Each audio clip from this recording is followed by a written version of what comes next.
Uh, as a quick introduction, thank you, Pavel, that you just described what the pack is about. I will just sum it up real quick, like from my perspective, and then we can hop in Blender and showcase the features that we prepared, and talk about the differences between the Unity and Blender and what is new in this pack in comparison with the Unity product. So, PolyNature Pack is like a part of Poly Universal Pack, which was converted specifically to Blender, meaning that we used the assets that we had, but we added some extra functionality. And this is mostly that is Geo-Scatter compatible, meaning that you can actually like scatter large fields, large like landscape areas with our assets with no like great effort. And we also have some like special shader features that are, for example, that there is built-in z depth, or not z depth, but z axis gradient, and there are some nice material properties that you can easily switch, and you can play with the colors and so on. We also prepared some material variants, and I will show you all of these. So basically, uh, just to introduce the studios in 1 minute, PolyPerfect is a little gaming studio that is located in Zlín, the Czech Republic, and is focusing on asset creation and gaming. And hmm, and and Pierogi Studios is the studio that I am the head of, and is sitting right next to PolyPerfect, and is focused on asset creation as well, but also children animation. So if I just go through the site real quick, you can see that we do a lot of Blender. Blender is the favorite tool of choice, and PolyPerfect is also using Blender, also the stylized stuff, but it's really focused on gaming. And we complement each other, and we together build great stuff. And last year we've been even invited to Blender conference in Amsterdam to talk about this business venture. And so, because we both love Blender, we decided to convert the part of this pack, which is like a large universal pack, which contains a lot of assets aimed towards like real game creation, and it's like super extensive and cool because it has a lot of topics and stuff. And I really wanted to use some of that and put it to Blender and make it like Geo-Scatter compatible was my first idea. So we just took the nature part and put it in Blender and created 55 Geo-Scatter biomes that you can instantly use in your scenes to populate it. And you can use it for filmmaking, for like teaser, for like static renders. You can use it, for example, to showcase your 3D model, which is stylized, possibly hand painted. You can just put it into the nature scene that you create with this pack, and it's super convenient. It's super easy, and we will show you how to do that in few seconds, let's say maybe minutes, with some tweaking. And so we divided these biomes into several categories so it's easily readable for you. And we really wanted to convey that it's really like universal usable. And and so we have the forest, the jungle, ocean, savanna, desert, water surface, grassland, and these cover like the most things that you should probably need. And in the future, we are already working on the first update, which will cover the snowy Arctic areas, which is something that is missing at this point, but we'll add it for sure. But the most important is probably the forest because it's like used for all kinds of generic RPG medieval style projects and like basically everything that is happening in Northern America and Europe. And so we really put an extra effort in making that nice. And because the pack contained a lot of different stages of the trees, as you can see here, that it actually grows, and different variants of the coverage of the ground, which is moss and branches, we were we were really able to pull it off. So yeah, so that's about it. It's 55 biomes. You can just put it in your scene and it's working. And if you add some cinematic lighting and you'll just use a little bit of light linking and some volumetrics and possibly HDRIs, you can really make like cinematic stuff, even though it's stylized and it's low poly. And today we'll show you how in a second. So this is the introduction. Let's get let's get started with the Blender. As you can see, I have two Blender instances started. So this one is prepared for the Geo-Scatter that we'll talk about in the third part of this video. But we'll start with the general overview of the pack. So when you buy it and open the files, you'll find this blend file. And in this blend file, you can find two sections. And if you start the render view, you can see it nicely. And the first one is biotic, and the second one is abiotic, meaning that it's not alive, and it contains mostly the clouds and the rocks, plus some materials that we created.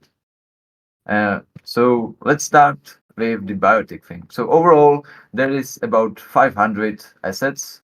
I checked. We write that it's 508. I checked it without the scene. I think it's a bit more. It's 518 actually. So there's plenty of content, even though like some of these things are just reskins. But anyway, it's like a large universal library for biome creation. Anyway, it's like super extensive. And the biotic part consists mainly of the trees and also the small stuff. But like we really focused on trees because it's the primary thing that you'll be probably using in your projects. And we invented this system where the trees are divided into four let's say stages or growth stages, and this gives you the superpower of creating realistic biomes that feel alive. Because if you see a normal forest, that there are different trees, but not like only variants and different shapes, but mostly these different stages. So yeah, this is the focus, and in this grid you can really see it easily readable. And it's sapling, young, mature, which is the main one, and sometimes mature contains more than one variant, as you can see for the birch or the palm. You can see that all of these forms of the palm is mature because it's fully grown, even though the height isn't like as big as for this one, for example, but it's still mature. And the last one is that, which is just the plain leafless tree, which is just dead and standing there. In the columns, you can just read what kind of tree is that. I try to put it. I try to use the real names of the trees, but like you don't have to be too limited with what belongs to which biome, and you can combine whatever you like visually, basically. So don't get restrained with this. For trees, there's also this autumn stage, which has to be separated because Geo-Scatter can so far cannot use like multiple sources for the same thing. So we had to divide it. And if you want to create autumn landscape, you have to take it from another source. So this is why we did this reskin. But it's nice for this preview and the comparison, and you can see that the autumn variant also looks pretty nice. We also included dead trees here, even though it's basically the same shape, but we used the different textures for that. So like this and this dead tree isn't the same, and there's a slight difference. Uh, for bushes, which is the mid level in nature, We've covered the wide range of their types, and you can see that it ranges from magnolia to blackberry and like generic bushes, and it ends with burdock and tumbleweed, which is more suitable for deserts and these dry areas rather than European one. Bushes also have the dry variant. The same reason, because sometimes you want the grassland to look dry, and therefore you just need to use this dry thing for that. The third is grass. Grass follows the same logic as for bushes, even though we created different kind of categories for the naming, because it's like very it's going to be scattered in large quantities. So we basically use this stuff naming, so it's easily understandable what it means. We also have succulents, which is cactuses, cacti, and stuff, and flowers, which have this optimized version with only heads, and also the full flowers that we use with Geo-Scatter because we wanted to make the biomes proper, but you can switch it to this one to make it more efficient. We also have mushrooms, not so extensive collection yet, but still some really significant things like this one.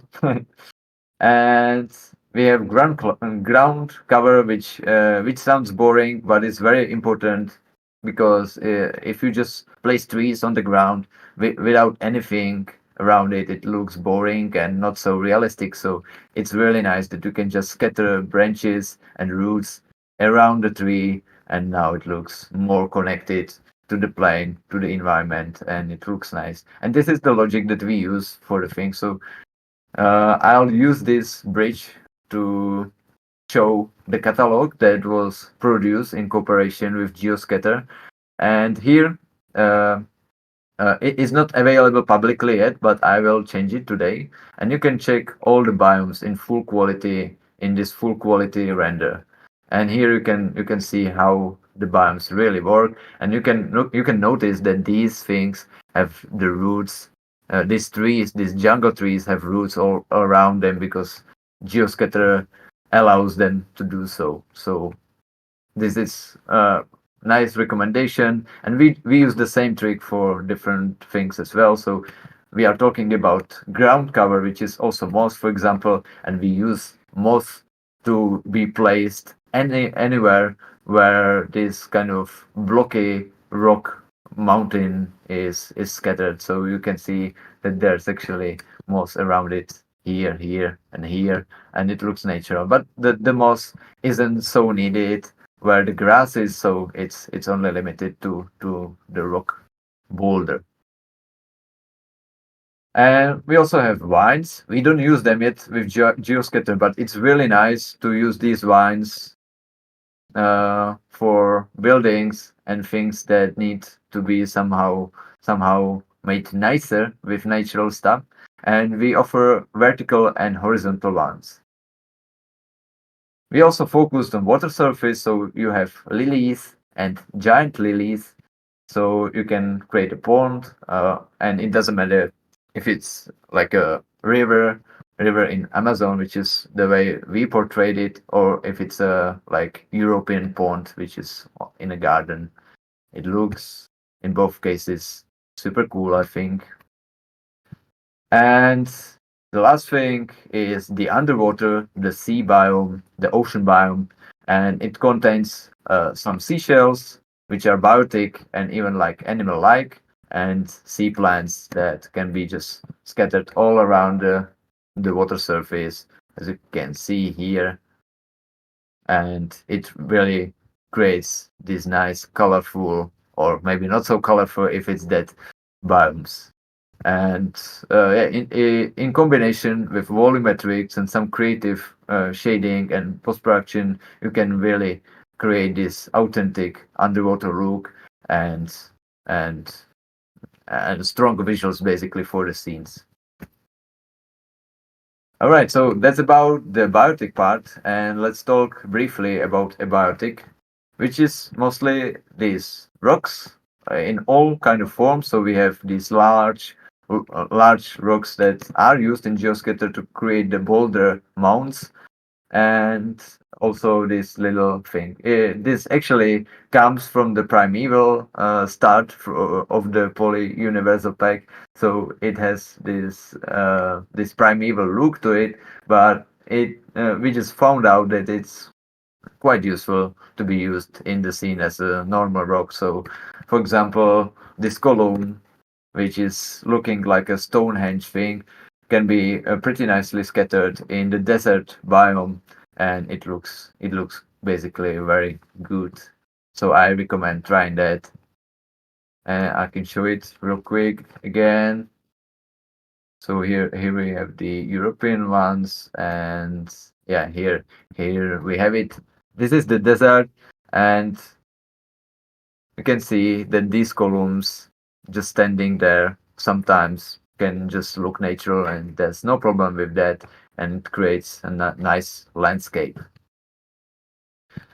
Um, we also have underwater rocks, and this can be like used above water as well, but they are made specifically to be complemented with the corals. So they have these slabby tops that you can place the corals on, and again, different sizes.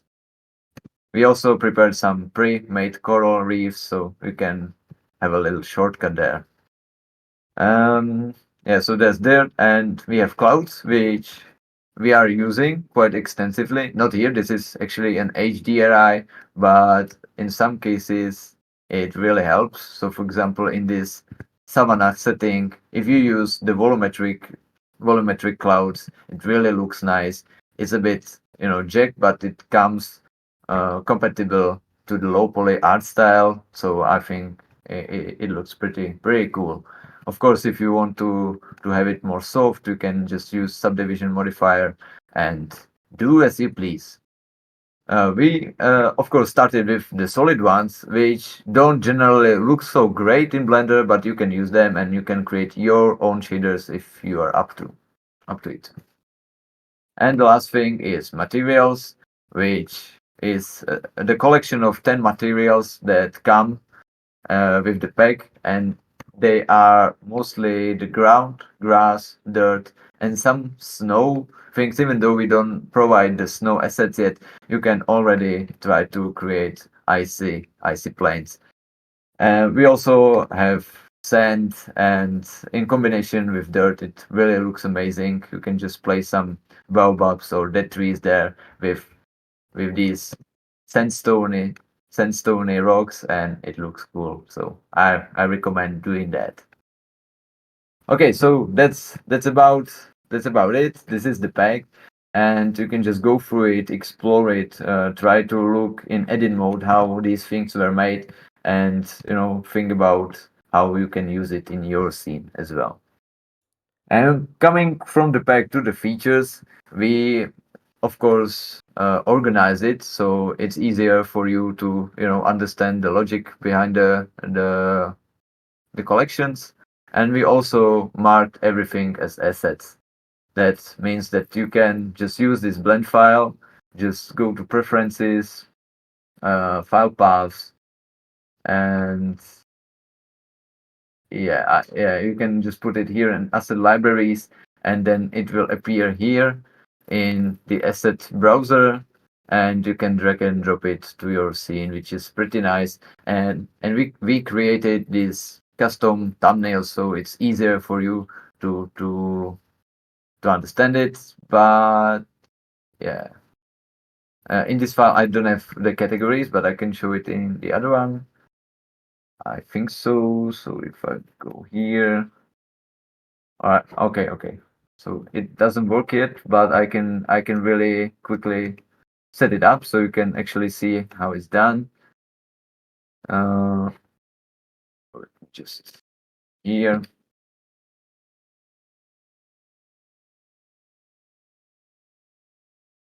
hmm, like this, and now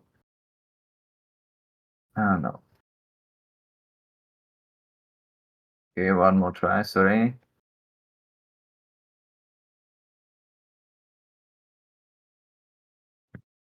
Oh, yeah.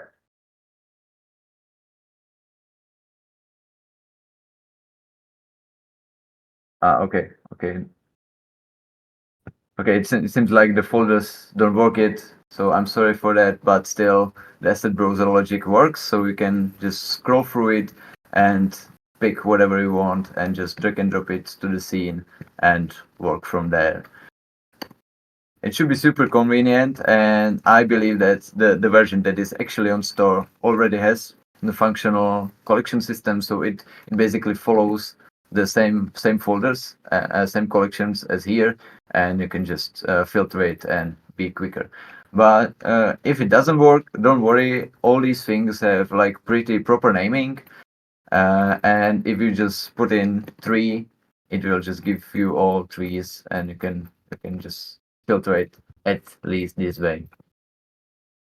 So this is Edit Browser, and yeah, we talked about the PBR materials, and the pack also comes with 45 PBR textures, which are basically used for these 10 materials, and also Atlas textures. And with this, I'm coming to the topic of changing or adjusting colors on these assets, which is something that you will probably need, because if you have the experience of finding references online in landscape photography, for example, then you probably know that it's very hard to replicate a landscape only using light. And sometimes you just need to go into the asset itself and change the colors a bit so it looks actually as is stated on the reference. So we know that, and we created some systems to help you with that. So basically, if you go to the model and go to the shader editor, you can see that right now I've selected polyfoliage, and most trees and things that have solid parts and foliage have it divided into two materials.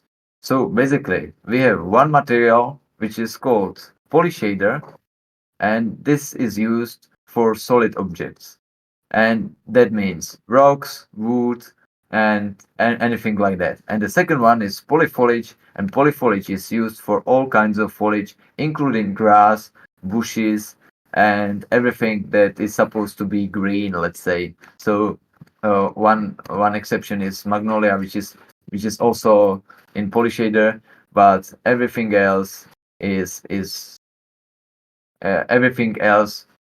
looking green is polyfoliage. And so polyfoliage is this shader that allows you to change colors for the foliage, and it's really easy. If you go to the shader, you can just switch these versions. And let me explain. I'll show you how it works, because if you download the pack and unzip PolyNature Pack textures, you'll get this pack with textures, and you can actually see the foliage variants. So we have these very similar but important versions for the foliage.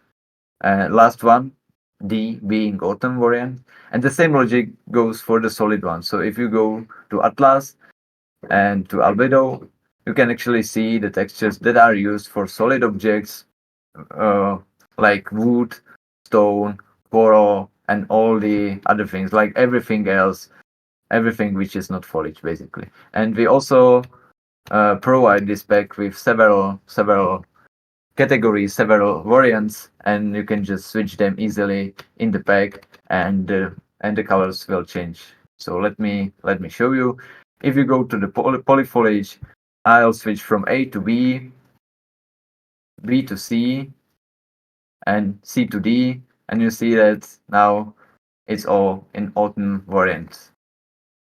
It doesn't look so great now because there's a great influence of custom color here, and I can choose whatever I want in this prop, and if I just turn it off, it's the bright yellow color which should be used in autumn variant. If I go back to A or B, which it should be in default, you can see right now it's a bit too saturated, so we just mixed it with this color a bit, so it's a bit more dull, more natural. Also with foliage you can change hue, saturation, and value, which are the basic color corrections, so you can do whatever you want. And anything that has this kind of material on it will be changed as well, right? So you can see changes are applied. Sorry, I make it bigger a bit. And uh, you probably don't want to make it too extreme, but sometimes it's nice to put it like 052 or something to change it a bit, right? And we also have random hue, random saturation, and random value. And these things are great if you use Geo-Scatter with the pack, because then you can graphically make every instance a bit different, which is nice because sometimes you just use like 1000 of blackberry Eurasian bushes and you just want to make them natural. And yeah, I hope this will work. If I just make a bunch of these. So all of these have PolyFoliage version C, but you can just, make a copy, delete this version. This is just like the easier system for you to follow. So if I just go to blend file and show you the materials, you can see that we prepared all these preset options, so you can just use these variants right away without actually touching this thing. But if you want to optimize it or like use it for your project, you can just do as you please, of course. And so in this case, I'd like to make them different colored. It's turned on a bit, but if I just make it more prominent that you can see, then you can see that every copy has a different hue a bit. And if it's not too extreme, I can just leave it like this, and now you can see that it's really a of nice bunch of bushes that looks good. You can do the same for saturation. So it's not so much visible, but it's there. And random value as well, but I really toned it down because it's usually you don't want to overdo it. You just want it to have it like this, for example, and then it's fine. Like it's natural, it's different, but it's still coherent, and you can actually build a massive landscape full of these like masses of foliage that looks just great. Okay, so this is the polyfoliage. The last thing is the translucency. Sometimes you just need to experiment with it. Sometimes it looks great. Like for example, in Django, it's very, very good to use it. Sometimes it might do some little minor glitches, so it's really up to you if you use it or not. And you can also set the translucency color, so be creative. Yeah, you can see that there's also this polywind, and polywind serves as this animation engine that makes the trees move, which will be discussed later. So just let's skip it for now. The second shader is PolyShader, as I said, and if we turn on the UV editor, pardon, and find the albedo texture, then you can see that the tree is actually mapped on the Atlas texture. This thing works great, and if you switch these versions the same way as in foliage shader, you can get different variants. Let me show you, but I think we can. Yeah, let's go back. Use these two things. Go here and start this background I prepared so we can see it better. Sorry, one more try. Yeah, here we go. Okay, so I have these two trees. One is the A variant, and this one would be the B variant. I can create the next one, and this could be C variant, better, and so on and so on. So we have like 6 variants. We can show them all probably, just so you know the difference. E variant and F variant. So as I said, we just created fake user material instances for all of these variants, so you don't have to actually interact with this thing, like if you just want quick results. But if you want to tweak it as you wish, then it's better if you just create your own copies. And then, like, if I create a copy of this, name it my super copy, and then just switch this to A, then it's basically the same as this one, because I just switched to the A variant, which is like this. And you can see that wood is here, and the colors are just mapped to this gradient, let's say. And so with all these things, you have like great options that you can use. Like, I can imagine this used even in more like not so tropical parts, or like sorry, not so not so summery, but you can put it in winter areas, or taiga, or this one you can make it like really dark, Dark Souls like maybe, and you can use these for some happy scenes and stuff. So you can get creative, and if you don't like it, you can just plug it off or do whatever you wish. You can also like just go to the UV editor and just use some other colors from this texture as you wish. So if I just put it here, you can see that everything changes, and right now it's gray. So it's really creative. It's really up to you. But like for the quick results, I recommend you not do that and just use what we created for you. And so yeah, so this is the PolyShader.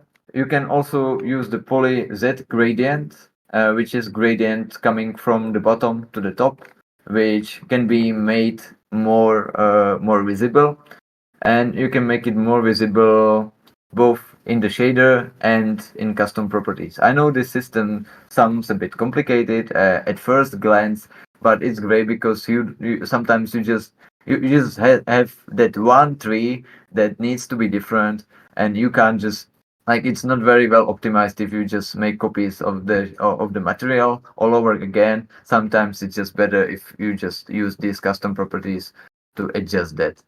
Meaning that, and I hope it works, if I just put this check output for the gradient to surface, then you can see the gradient is very soft. But here I can make it more visible in the material, and here I can make it more visible in the custom property. Maybe, yeah, sorry, okay.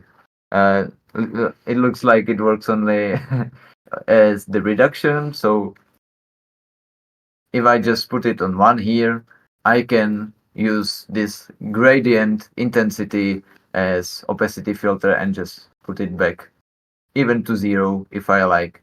But it's just for this one tree. So if I just put the same material on these other trees, then I can just use this custom property, which is found here in object properties. Scroll down, custom properties here, and these are pre-made for every object that you will get in the pack. Then I can just use this and adjust each tree differently as I like. Yeah, so this is how it works, and you can see that there are more properties. You can even rotate the gradient, and you can do whatever you want. There's like a lot of things that you can try.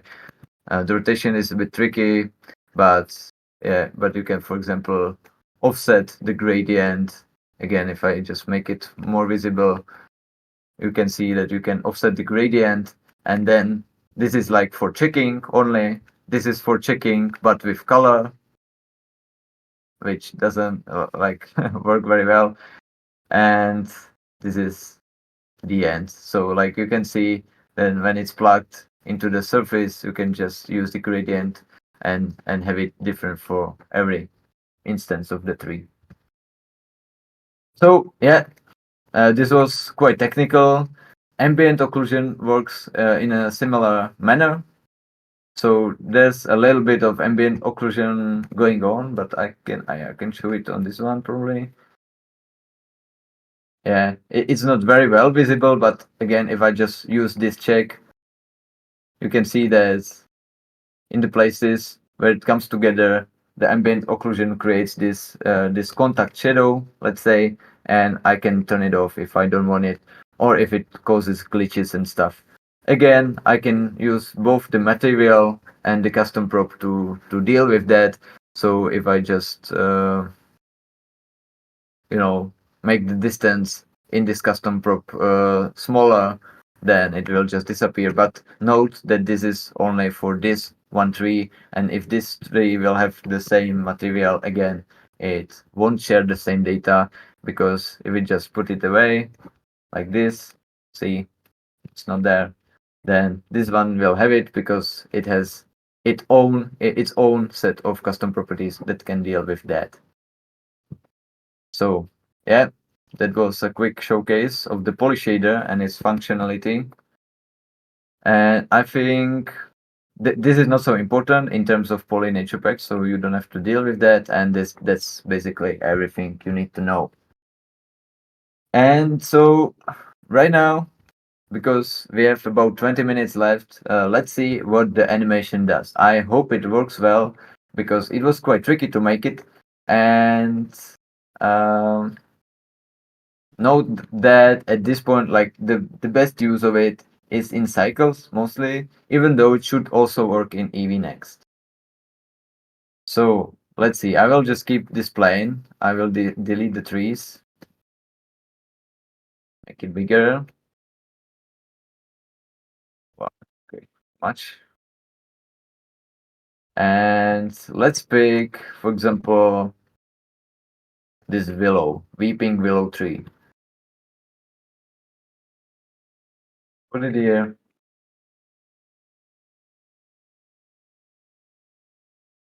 Okay. Again, let's select the sun as well. Isolate. Here we go. Yeah. So we have this tree, and if you like to use this pack to create videos, it's you can use the animation that is provided with Geo-Scatter, but it only rotates the things against the origin. So it's not very helpful in terms of animation of the trees, which has the animation more complex. And so again, we created some custom properties and this polygon shader that can be used to deal with that. Note that by default, the animation is turned off by this prop, which is in world properties, here in custom properties, called poly wind off, which is like turned off because I think like on the first glance people want to use it without it, and then after some you know some experiments, then they will uh, they'll be more braver, and they will start using that. So, and also because of the optimization of the pack, I really didn't want to make it the way that you'll open it and it's heavy, so it's turned off. But if I switch it to 0, then you can see the displacement animation starts working, and you can see that it's clearly visible compared against to the outline that is generated.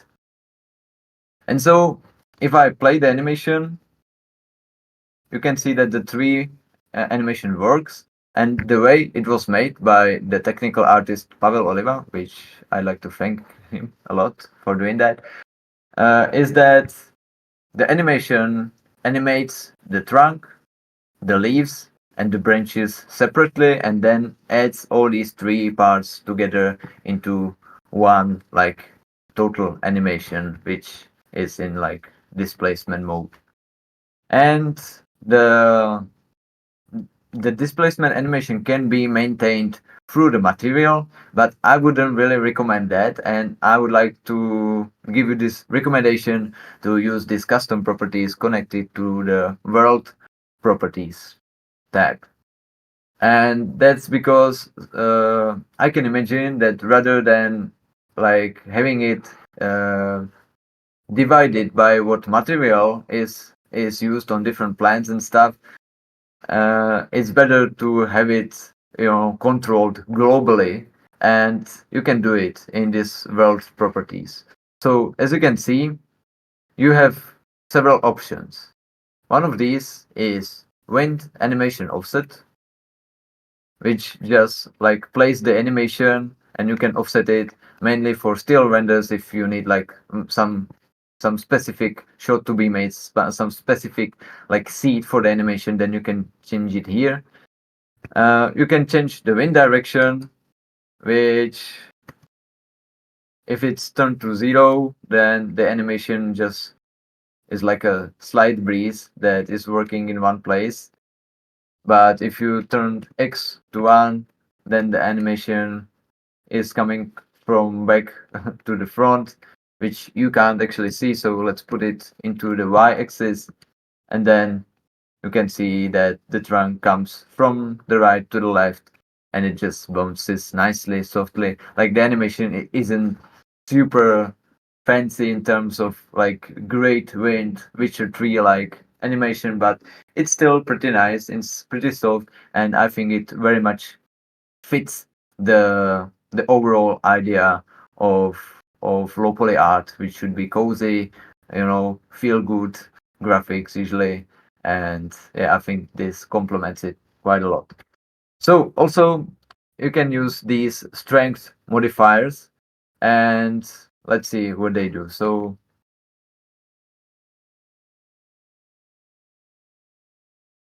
speed makes it faster, which is logical, right? So at this point it's 2 times faster, and strength modifiers are just adding the strength.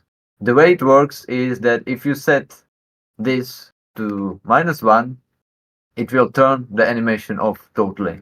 And the reason being is that you can use these world properties, but also object properties.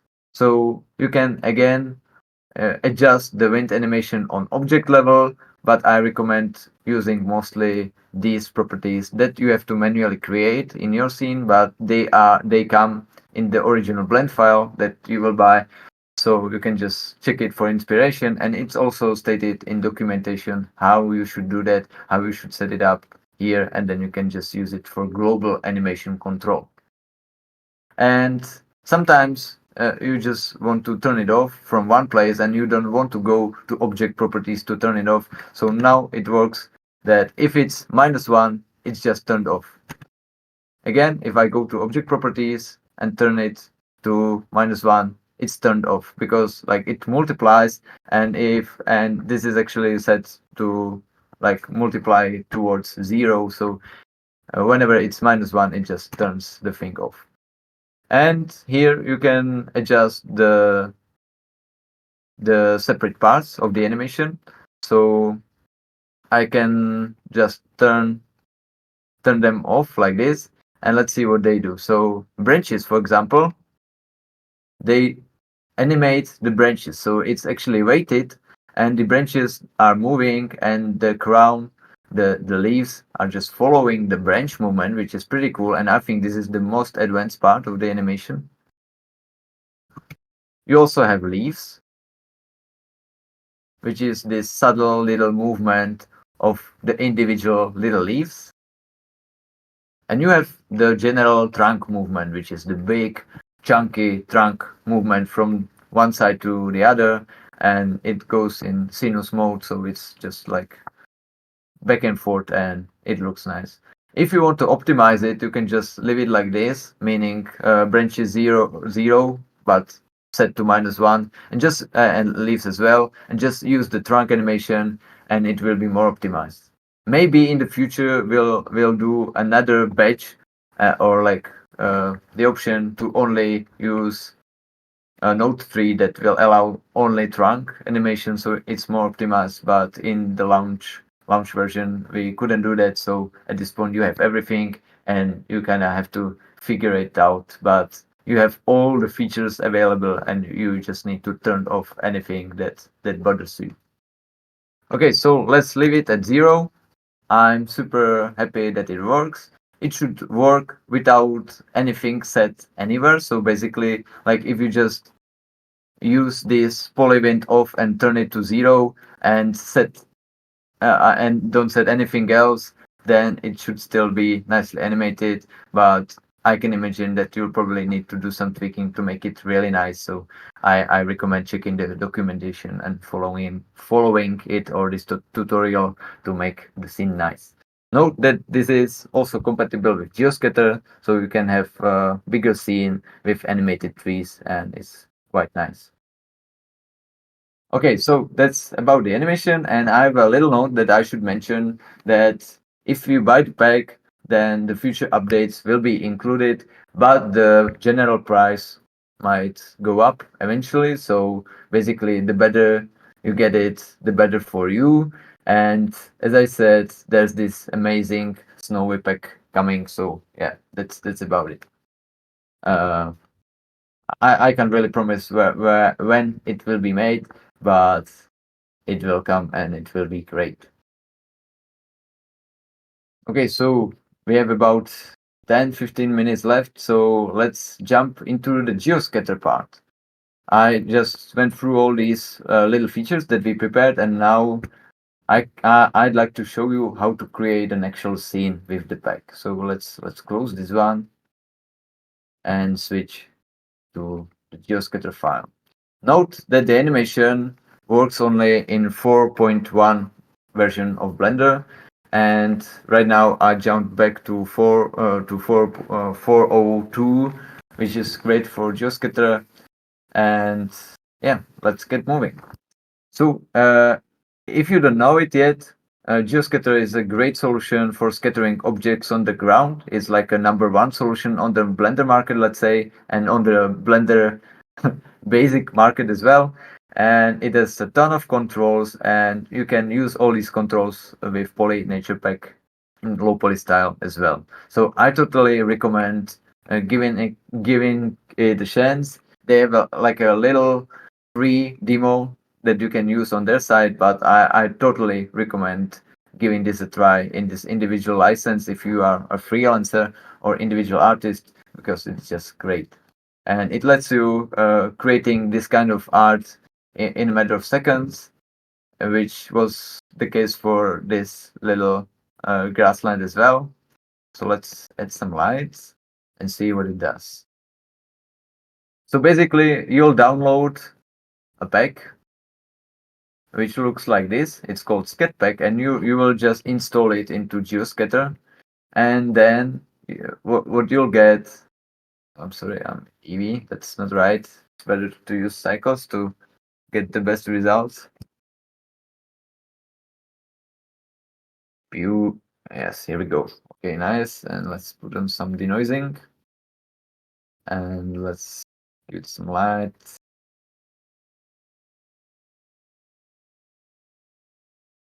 Some blend in. Yes, nice.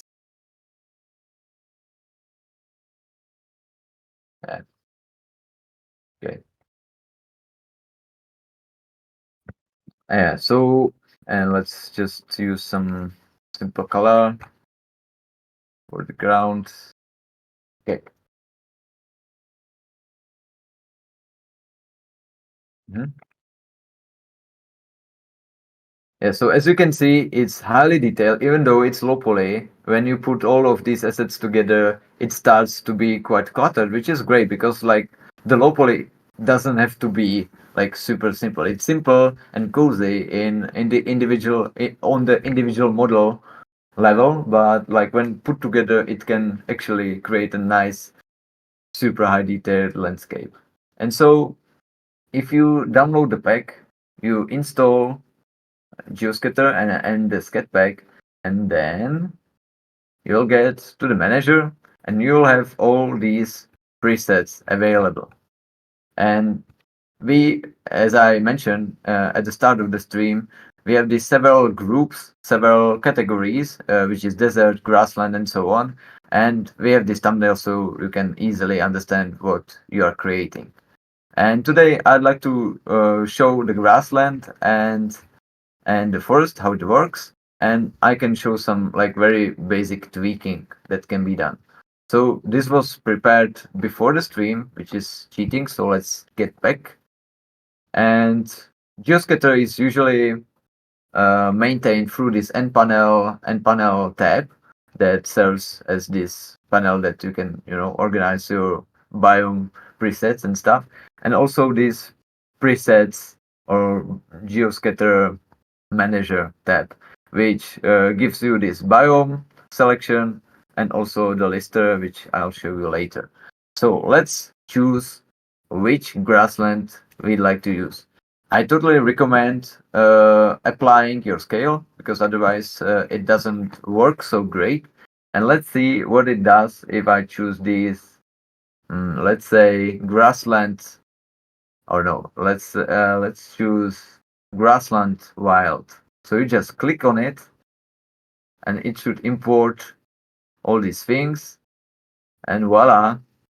In one quite easy step, you get the grassland, and the detail is great. It's just like a one-click solution, and it's prepared for you, and it has all these things that you can turn off, turn on, and yeah. So it right now I just have like a solid black color on the ground. So let's change it to something more grass-like, and you can actually use the PBR materials that we prepared.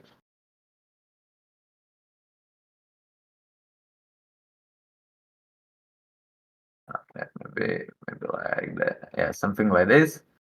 And you can see that it's pretty nice. So here in systems list, you can turn on and off the individual systems, and you can just tweak it however you like. You are in this tweak tab, and you can just go through all these settings and use it. Oh yeah. Okay, so this is my mistake. I have wrong version of Geo-Scatter available here. So let me try one more time to do this.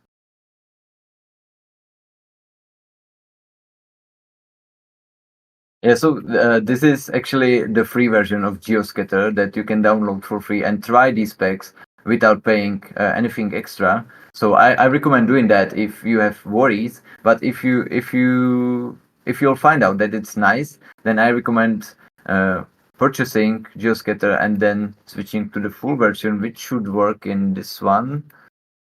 I hope. Okay, let's give it a try. So let's close this one, and I will just need to do one minor technical thing because sometimes when you install the pack, meaning install a package, checking the sketch pack and so on, then then sometimes Geo-Scatter will not be able to find the actual blend file that serves as the source of all these things. So you need to manually go to the folder where you have it, and you just put the path here and it should work. So let's see. Yeah, I have it here, so it should work like it is. And let's start from the beginning once more. So let's make it about 10 meters wide, and then you'll just choose the plane as emitter, choose the same system as we had before, and voila, here we are again. And each time you press this thing, so if I delete it and press it again, it will use another seed. So it's like infinitely redoable until you'll find something you actually like. So going back to cycles, sorry, view. Right. World settings like this, nice. And setting the color brown, and adding one more light, spotlight, like this, blending, morning color, nice, making it more rough, yeah, okay, maybe like this. Cool, and denoising turned on, and here we go. So yeah, I just use this preset, it just scattered the thing, and I can go back and forth and choose another one, or I can just use this one and then choose to put jungle over it. I can just do that, right? So I can just put it here, and it will scatter the grassland first, but then it will also scatter the jungle kapok over it. As you can see, all the systems here are nicely organized, so I can easily remove it if I want, or I can just leave it as it is. And you can see that the setup is pretty quick, but this is like what we made for you, and sometimes you just want to make it your own, and the seeding sometimes just doesn't do it enough. So let's see what you can do about it. So let's get rid of the jungle and let's see what kind of options you have there. So let's make a nice light gradient there, so it's epic. Cool. And here in Lister, you can see that we have the same systems as here, but if you have multiple things scattered, which I can do, so in a moment, switch the emitter, go to biomes, and we can do whatever, savanna, for example. Let's do some savanna here.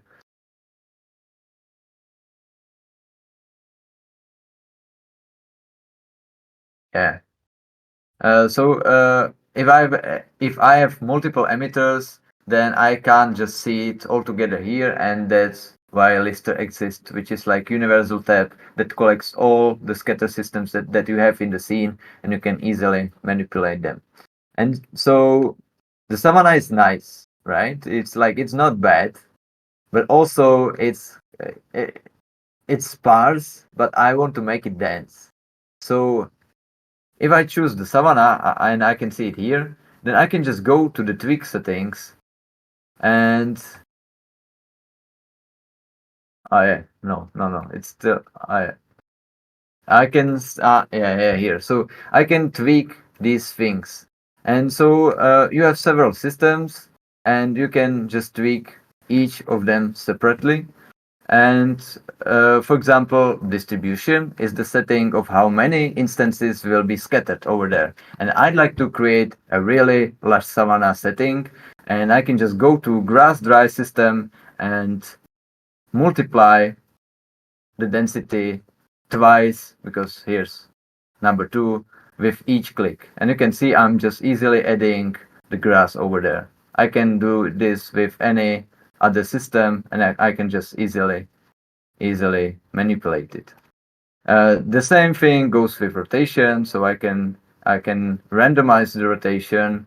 I can choose how much these things will tilt. I can show it on the bush, or I can switch here to the grassland and show it on the big grass. So I just go to grass big, rotation. Tilt 0 means that it's just straight up, and I can just make the tilt bigger and make it more random like this, which sometimes just makes more sense. It's more natural. Yaw is the random rotation against the z-axis, so it's basically nicely set to 1080, and I can also seed the rotation of things. I can also seed anything else, and basically like the biggest advantage of the lister is that I can seed the systems all together, or I can seed just one system at a time. So if I just don't like how this works for me, I can just seed this category or seed the whole emitter, and it will easily give me new options. I can do this with Savanna as well. And here you can see that in this seed, it actually generated a baobab for me, which is nice. And I can do it for the single systems as well. So if I don't like the proposition of the moss, I can just seed the moss here, and it's very easily editable like this.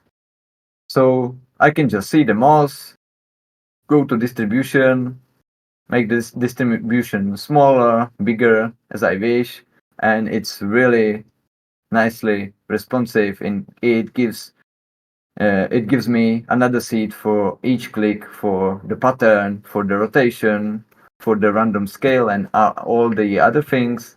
And the more you dig deep into these systems, you can really make it your own.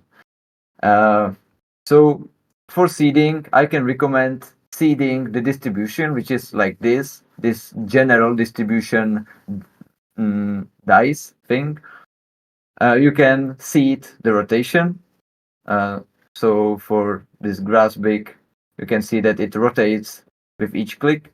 And you can also seed the instance randomness. So because Geo-Scatter works on the geometry node system, it just drops points on the surface, and on every point there's one instance created.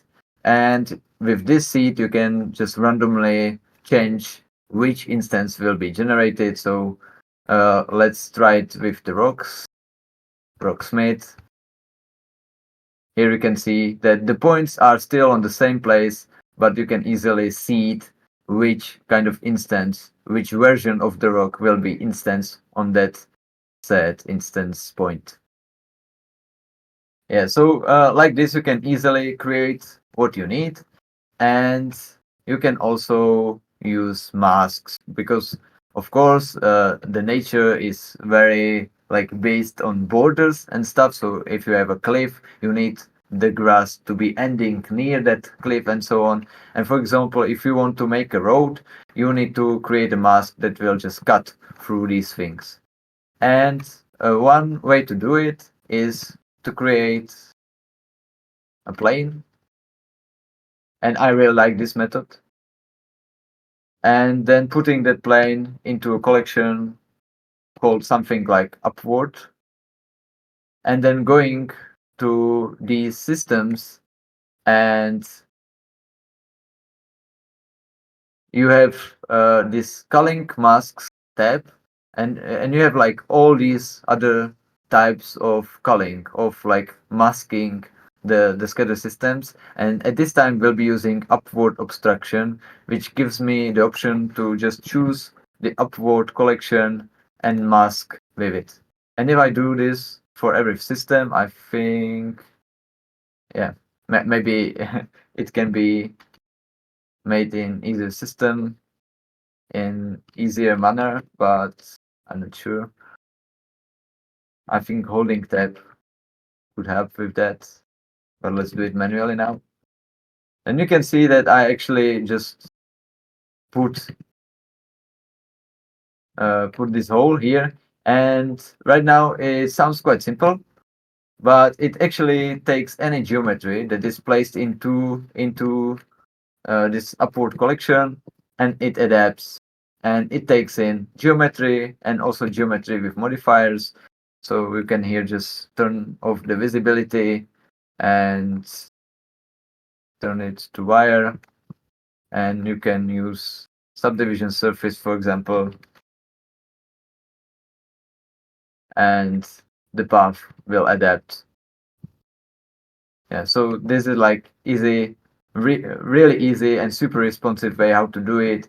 And you can see that it works real time in edit mode, and it's super powerful to just do any landscaping you like on your garden, on your savanna, on your any type of place that you are trying to make. So yeah, so upward obstruction is one way to do it, but you can also use boolean. You can use like a ton of things. Like basically anything that is possible in Blender is used here. So you can use image texture, you can use weight painting, and so on and so on.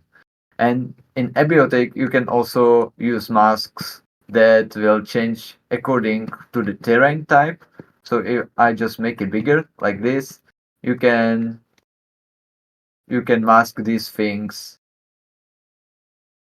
with elevation and slope and so on. So if I just turn on the slope for the rocks, you can see that if it's turned off, the rocks just spawn and are instants everywhere. But if I just turn it on, it will follow the logic that the slope is bad, the flat is good. So yeah, like this, you can tweak it and you can set it as you want. So if you have like if you use World Creator, for example, and you have very specific terrain that you need to use our low poly assets on, then you can just use this slope mechanic, and it will scatter the rocks only in the places that are uh, under some degrees of slope.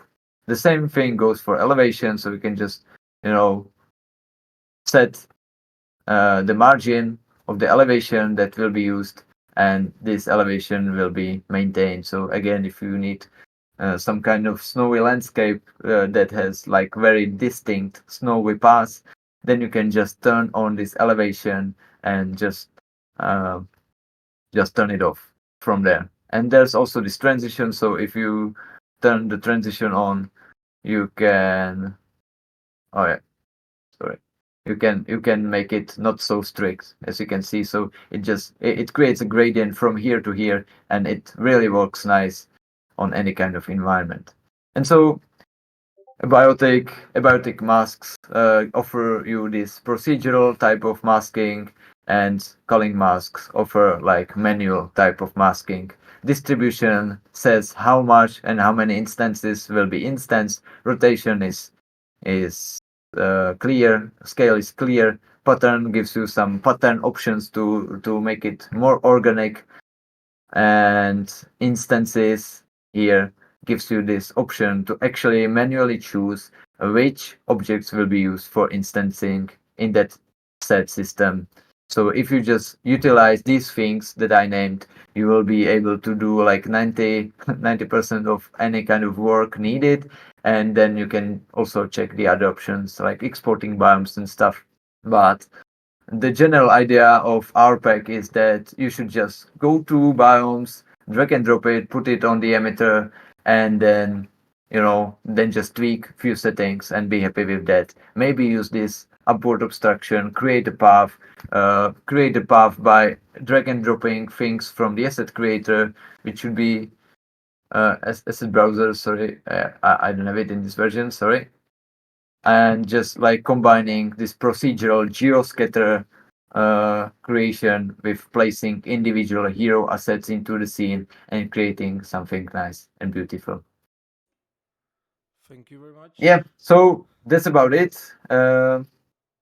This is the pack. It offers a wide variety of biomes that you can utilize. And if you have any questions, there's the contact on the Blender Market page, so you can just send me emails, and I'll be trying to help you out, even if it's Geoscatter, but mainly if it's anything related directly to the pack. So